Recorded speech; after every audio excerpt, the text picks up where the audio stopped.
ហេ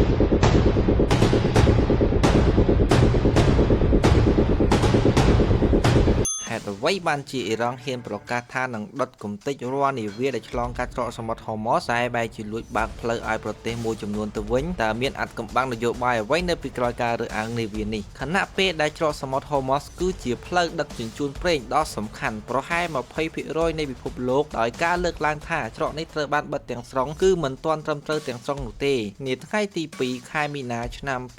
2026 លោក Abraham Jabari ទីប្រឹក្សាជាន់ខ្ពស់នៃកងកម្លាំងឆ្មាំបដិវត្តន៍អ៊ីស្លាមអ៊ីរ៉ង់បានប្រកាសជាផ្លូវការនៃការបិទច្រកសមុទ្រហូម៉ូសលោកបានបញ្ជាក់យ៉ាងដាច់អហង្ការថារាល់នាវាដែលព្យាយាមឆ្លងកាត់នឹងត្រូវកងទ័ពជើងទឹកអ៊ីរ៉ង់ដុតកំទេចចោលការប្រកាសនេះបានធ្វើឡើងបន្ទាប់ពីមានការវាយប្រហារតាមអាកាសពីសំណាក់សម្ព័ន្ធមិត្តអាមេរិកអ៊ីស្រាអែលលើទឹកដីអ៊ីរ៉ង់ទោះបីជាមានការប្រកាសបិទក៏ដោយក៏មន្ត្រីការទូតអ៊ីរ៉ង់បានបញ្ជាក់ថាច្រកសមុទ្រនេះនៅតែបើកចំហសម្រាប់ប្រទេសដែលមិនមែនជាសត្រូវយោងតាមសេចក្តីរាយការណ៍ចុងក្រោយនាវាដឹកប្រេងពីប្រទេសឥណ្ឌានិងប៉ាគីស្ថានត្រូវបានអនុញ្ញាតឲ្យឆ្លងកាត់ជាករណីលើកលែងចំណែកឯនាវាចិនក៏ត្រូវបានផ្ដល់អាទិភាពផងដែរដោយសារមានទំនាក់ទំនងសេដ្ឋកិច្ចជិតស្និទ្ធប៉ុន្តែនាវាដែលមានទំនាក់ទំនងជាមួយសហរដ្ឋអាមេរិកអ៊ីស្រាអែលនិងចក្រភពអង់គ្លេសត្រូវបានហាមឃាត់ជាដាច់ខាតនិងជាគោលដៅនៃការវាយប្រហារថែមទៀតផងសកម្មភាពនេះបានធ្វើឲ្យតម្លៃប្រេងហក់ឡើងយ៉ាងខ្លាំងរហូតដល់លើស$100ក្នុងមួយបារ៉ែលបើធៀបជាមួយនឹងតម្លៃមុនពេលសង្គ្រាមគិតត្រឹមប្រហែល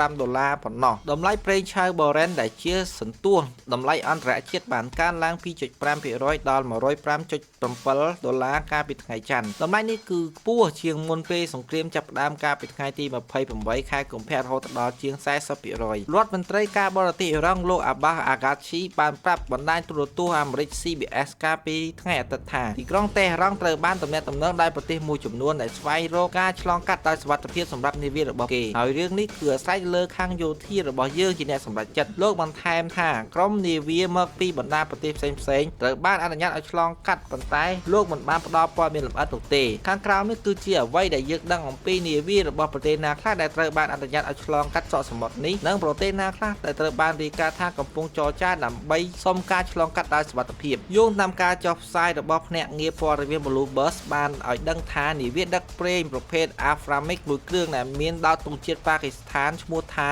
Karachi បានធ្វើដំណើរចេញពីតំបន់ឈូងសមុទ្រតាមរយៈច្រកសមុទ្រ Hormuz កាលពីថ្ងៃអាទិត្យកាលពីថ្ងៃសៅរ៍លោក Mohammad Falthali អគ្គរដ្ឋទូតអ៊ីរ៉ង់ប្រចាំនៅប្រទេសឥណ្ឌាបានមានប្រសាសន៍ថាទីក្រុងតេហ៍រ៉ង់បានអនុញ្ញាតឲ្យនាវាចិនឌាមួយចំនួនឆ្លងកាត់ច្រកសមុទ្រ Hormuz ដែលនេះជាករណីលើកលែងដ៏កម្រមួយចំពោះការបិទគប់ផ្លូវទឹកដែលកំពុងបង្កភាពរអាក់រអួលដល់ការផ្គត់ផ្គង់ថាមពលសកលលោក Fathali មិនបានបញ្ជាក់ពីចំនួននាវាជាក់លាក់នោះទេទោះជាយ៉ាងណាក៏ដោយនៅថ្ងៃដដែលនេះទីក្រុង New Delhi បានឲ្យដឹងថានាវាដឹកប្រេងដោតទង់ជាតិឥណ្ឌាចំនួន2គ្រឿងដែលដឹកអូស្មန်រាវពោះទៅកាន់កំពង់ផែនានានៅភាគខាងលិចនៃប្រទេសឥណ្ឌាបានធ្វើដំណើរឆ្លងកាត់ច្រកសមុទ្រនេះដោយជោគជ័យលោក Rajikumar Sinha លេខាធិការពិសេសនៃក្រសួងកំពង់ផែនាវាចរនិងផ្លូវទឹកបានមានប្រសាសន៍នៅក្នុងសន្និសីទសារព័ត៌មានមួយនៅទីក្រុង New Delhi ថាពួកគេបានឆ្លងកាត់ច្រកសមុទ្រ Hormuz យ៉ាងមានសុវត្ថិភាពកាលពីព្រឹកព្រលឹមស្រាងៗហើយកំពុងធ្វើដំណើរបន្តមកកាន់ប្រទេសឥណ្ឌាលោក Abdul Qadir Uraloglu រដ្ឋមន្ត្រីក្រសួងដឹកជញ្ជូននិងហេដ្ឋារចនាសម្ព័ន្ធរបស់ប្រទេសទូគីបានមានប្រសាសន៍ប្រាប់ប្រព័ន្ធផ្សព្វផ្សាយទូគីកាលពីថ្ងៃសុក្រថានាវារបស់ក្រុមហ៊ុនទូគីគឺមួយគ្រឿងដែលបានរងចាំនៅក្បែរប្រទេសអ៊ីរ៉ង់ត្រូវបានអនុញ្ញាតឲ្យធ្វើដំណើរឆ្លងកាត់ច្រកសមុទ្រនេះបន្ទាប់ពីអាជ្ញាធរទទួលបានការអនុញ្ញាតពីទីក្រុងតេហ៍រ៉ង់លោកអ៊ូរុកលូមានប្រសាសន៍ថានាវាចំនួន15គ្រឿងដែលមានម្ចាស់ជនជាតិភូមិភាគទូគីនៅទីនោះលោកបានទទួលការអនុញ្ញាតពីអាជ្ញាធរអ៊ីរ៉ង់សម្រាប់នាវាមួយក្នុងចំណោមនោះដែលធ្លាប់បានប្រើប្រាស់កំពង់ផែរបស់អ៊ីរ៉ង់ហើយវាបានឆ្លងកាត់រួចរាល់ហើយយោងតាមការចុះផ្សាយរបស់ភ្នាក់ងារព័ត៌មាន Reuters កាលពីថ្ងៃទី 5 ខែមីនាដោយដកស្រង់សម្ដីពីប្រភពការទូតមិនបញ្ចេញឈ្មោះចំនួន3បានដឹងថាប្រទេសចិនកំពុងស្ថិតក្នុងការចរចាជាមួយប្រទេសអ៊ីរ៉ង់ដើម្បីសុំការអនុញ្ញាតឲ្យនាវាដឹកប្រេងឆៅនិងនាវាដឹកអូស្មန်ធម្មជាតិរាវរបស់ខ្លួនឆ្លងកាត់តាមច្រកសមុទ្រ Hormuz ដោយសុវត្ថិភាពយោងតាមប្រភពដដែលបានឲ្យដឹងថាប្រទេសចិនដែលមានទំនាក់ទំនងមិត្តភាពជាមួយអ៊ីរ៉ង់នឹងពឹងផ្អែកយ៉ាងខ្លាំងលើការផ្គត់ផ្គង់ប្រេងពីមជ្ឈមបូព៌ាមានការមិនពេញចិត្តចំពោះការសម្រេចចិត្តរបស់អ៊ីរ៉ង់ក្នុងការធ្វើឲ្យគាំងស្ទះដល់ការដឹកជញ្ជូនតាមច្រកសមុទ្រនេះហើយកំពុងដាក់សម្ពាធលើទីក្រុងតេហ៍រ៉ង់ដើម្បីអនុញ្ញាតឲ្យនាវារបស់ខ្លួនឆ្លងកាត់ដោយសុវត្ថិភាព ប្រទេសចិនទទួលបានប្រេងចំនួន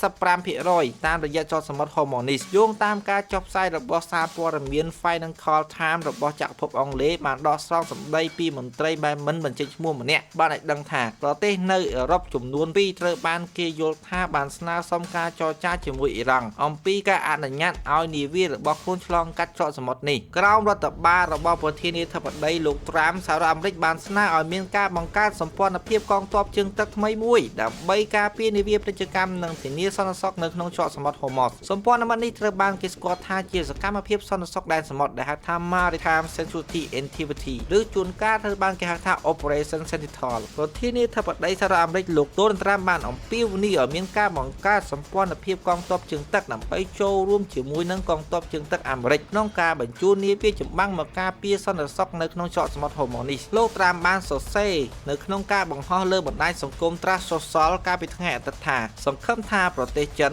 បារាំងជប៉ុនកូរ៉េខាងត្បូងចក្រភពអង់គ្លេសនិងប្រទេសផ្សេងៗទៀតដែលរងផលប៉ះពាល់ដោយសារការរដ្ឋបិទដោយចេតនានេះនឹងបញ្ជូននាវាទៅកាន់តំបន់នេះដើម្បីកុំឲ្យច្រកសមុទ្រ Hormuz ខ្លាចជាការគំរាមកំហែងពីសំណាក់ប្រទេសមួយដែលត្រូវបានកម្ចាត់ចោលទាំងស្រុងនោះទៀតទោះជាយ៉ាងណាក៏ដោយបណ្ដាប្រទេសដែលលោកត្រាំបានលើកឡើងមិនទាន់មានការសន្យាមួយក្នុងការចូលរួមប្រតិបត្តិការបែបនេះនៅឡើយទេកាលពីថ្ងៃច័ន្ទប្រទេសអាល្លឺម៉ង់និងក្រិចបានបដិសេធចំពោះការចូលរួមផ្នែកយោធាអ្នកនាំពាក្យរដ្ឋាភិបាលអាល្លឺម៉ង់ក៏បានមានប្រសាសន៍ថាដរាបណាសង្គ្រាមនេះនៅតែបន្តនឹងមិនមានការចូលរួមនោះទេសូម្បីតែក្នុងកិច្ចការខំប្រឹងប្រែងមួយដើម្បីរក្សាច្រកសមុទ្រ Hormuz ឲ្យបើកចំហតាមរយៈមធ្យោបាយយោធាក៏ដោយចំណែកអ្នកនាំពាក្យរដ្ឋាភិបាលក្រិចលោក Balos Marinakis ក៏បានលើកឡើងដែរថាប្រទេសក្រិចនឹងមិនចូលរួមក្នុងប្រតិបត្តិការយោធាណាមួយនៅក្នុងច្រកសមុទ្រ Hormuz នោះទេទោះបីជាមានសម្ពាធពីរដ្ឋាភិបាលត្រាំឲ្យផ្ដល់ការគាំទ្រដល់សហរដ្ឋអាមេរិកក្នុងសង្គ្រាមប្រឆាំងនឹងអ៊ីរ៉ង់ក៏ដោយនាយករដ្ឋមន្ត្រីចក្រភពអង់គ្លេសលោកគីសាមួបានប្រាប់សារព័ត៌មានកាលពីថ្ងៃច័ន្ទថាយើងនឹងមិនបណ្ដាឲ្យខ្លួនឯងធ្លាក់ចូលក្នុងសង្គ្រាមដែលកាន់តែរីកធំនោះឡើយលោករុតជឺសាណាហានអ្នកវិភាគសន្តិសុខមជ្ឈមបូព៌ាបានប្រាប់សារព័ត៌មានថាវាមិនមែនជាទំនាស់តែប្រសោះដែលសម្ព័ន្ធមិត្តរបស់សហរដ្ឋអាមេរិកនឹងចូលរួមក្នុងការការពារសន្តិសុខច្រក Hormuz ដោយដែលលោកដូណាល់ត្រាំបានស្នើឡើងលោកសាហាណាន់បានលើកឡើងថាដោយសារសម្ព័ន្ធមិត្តភាគច្រើនរបស់សហរដ្ឋអាមេរិកបានប្រឆាំងនឹងសង្គ្រាមនេះតាំងពីដំបូងវាកាន់តែធ្វើឲ្យពួកគេមានអារម្មណ៍ថាមិនសូវជាចង់ផ្ដល់ការគាំទ្រដល់កិច្ចការនេះទេលោកបន្ថែមទៀតថាក្រៅពីនេះវាក៏មានបញ្ហាជាក់ស្ដែងផងដែរបើសិនបើអ្នកចង់បានការគាំទ្រពីកងទ័ពជើងទឹកសម្រាប់ប្រតិបត្តិការការពារសម្ព័ន្ធភាពណាមួយអ្នកត្រូវចំណាយពេលយូរដើម្បីបញ្ជូននាវាឲ្យទៅដល់តំបន់នោះអ្នកមិនអាចធ្វើរឿងបែបនេះភ្លាមៗតាមដែលចិត្តចង់បាននោះទេតើបងប្អូនយល់ថាប្រទេសសម្ព័ន្ធមិត្តដូចជាជប៉ុនឬកូរ៉េខាងត្បូងនឹងហ៊ានបញ្ជូនទ័ពមកតាមការចង់បានរបស់លោកត្រាំដែរឬទេសូមបញ្ចេញមតិយោបល់នៅខាងក្រោមវីដេអូនេះសូមអរគុណសម្រាប់ការទស្សនារបស់លោកអ្នកជួបគ្នានៅក្នុងវីដេអូឃ្លីបក្រោយសូមប្រិយមិត្តកុំភ្លេចជួយចុច like និង share វីដេអូនេះដើម្បីជាការចែករំលែកចំណេះដឹងផងនិងកុំភ្លេចជួយចុច subscribe ដើម្បីកុំឲ្យខកខាននៅព័ត៌មានថ្មីៗជាបន្តទៀត